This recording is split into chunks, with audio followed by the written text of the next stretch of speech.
தமிழக வெற்றி கழகம் கட்சியின் தலைவர் இளைய தளபதி விஜய் அவர்கள் நடிகனாக இருக்கும்போது சரி, இப்போ தனி கட்சி ஆரம்பித்து அரசியலுக்கு வந்ததுக்கு அப்புறமும் சரி, எந்த ஒரு உதவியும் யாருக்காவது இளைய தளபதி விஜய் அவர்களை விரும்பமே இல்லாம அவர் செஞ்சிருக்கிறாரா இல்லையா? கண்டிப்பா பாத்தீங்கன்னா இளைய தளபதி விஜய் அவர்கள் இதுவரைக்கும் விளம்பரமே இல்லாம எந்த உதவியும் யாருக்குமே செய்யல அப்படின்னு தான் சொல்லணும்.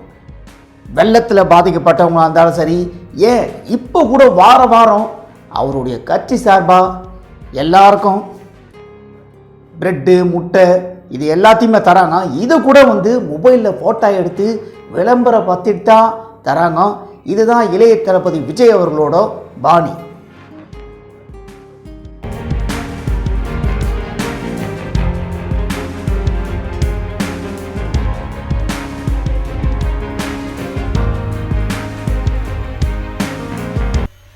நண்பர்களே, இந்த காணொளி உங்களுக்கு பிடிச்சிருந்தா லைக் பண்ணுங்க, ஷேர் பண்ணுங்க, கமெண்ட் பண்ணுங்க. ரொம்ப பிடிச்சிருந்தா ஜி பார்மேஷன் கட்டுறது கையளவு சேனலை சப்ஸ்கிரைப் பண்ணுங்க.